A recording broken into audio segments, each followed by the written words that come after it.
जैसे गरुड़ का भाग कौवा चाहे, सिंह का भाग खरगोश चाहे, बिना कारण के ही क्रोध करने वाले अपने कुशल चाहें, शिव जी का विरोध करने वाले सब प्रकार संपत्ति चाहें, लोभी लालची सुंदर कीर्ति चाहे, कामी मनुष्य निष्कलंकता चाहे, तो क्या वो पा सकता है? और जैसे हरि के चरणों से विमुख मनुष्य परम गति चाहे, हे राजाओं, सीता के लिए तुम्हारा लालच भी वैसा ही व्यर्थ है।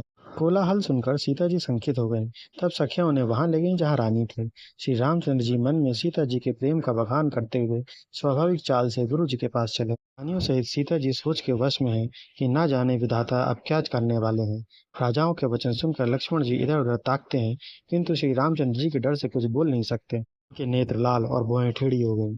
वे क्रोध से राजाओं को देखने लगे, मानो मतवाले हाथी के झुंड को देखकर सिंह के बच्चों का जोश आ गया हो। खलबली देखकर जनकपुर की स्त्रियां व्याकुल हो गईं और सब मिलकर राजाओं को गालियां देने लगी।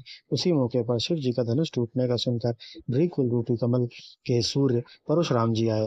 उन्हें देखकर सब राजा सकचा गए, मानो बाज के झपटने से बटेर छिप गए। गोरे शरीर पर विभूति बड़ी फब रही है और विशाल ललाट पर त्रिपुंड विशेष शोभा दे रहा है। सिर पर जटा सुंदर मुखचंद्र क्रोध के कारण कुछ लाल हो गया है। भौहें टेढ़ी और आंखें क्रोध से लाल। सहज ही देखते हैं तो ऐसा जान पड़ता है मानो क्रोध कर रहे हैं। बैल के समान कंधे हैं, छाती और भुजाएं विशाल हैं। सुंदर यज्ञोपति धारण किए, माला पहने और मृग छाल लिए, कमर में मुनियों के वस्त्र और दो तरकस बांधे, हाथों में धनुष बाण, सुंदर कंधे पर फरसा धारण किए। शांत वेश है परंतु करनी बहुत कठिन है। स्वरूप का वर्णन नहीं किया जा सकता, मानो वीर रसी मनुष्य शरीर धारण करके जहाँ सब राजा लोग हैं वहां आ गया। परशुराम जी का भयानक वेश देखकर सब राजा भय से व्याकुल हो उठ खड़े हुए और पिता सहित अपना नाम लेकर दंडवत प्रणाम करने लगे। परशुराम जी हित समझकर भी सहज ही जिसकी ओर देख लेते थे वह समझता था कि मानो मेरी आयु पूरी हो। फिर जनक जी ने आकर सिर नवाया और सीता जी को बुलाकर प्रणाम कराया। परशुराम जी ने सीता जी को आशीर्वाद दिया। सखियां हर्षित हुईं और वे सहानी सखियां उनको अपनी मंडली में ले गईं। फिर विश्वामित्र जी आकर मिले और उन्होंने दोनों भाइयों को उनके चरणों में गिराया।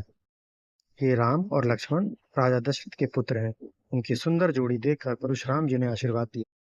कामदेव के मत को घुटने में लाने वाले श्री रामचंद्र जी के अपार रूप को देखकर उनके नेत्र थकित हो रहे हैं।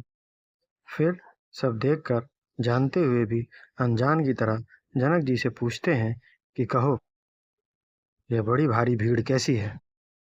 उनके शरीर में क्रोध छा गया।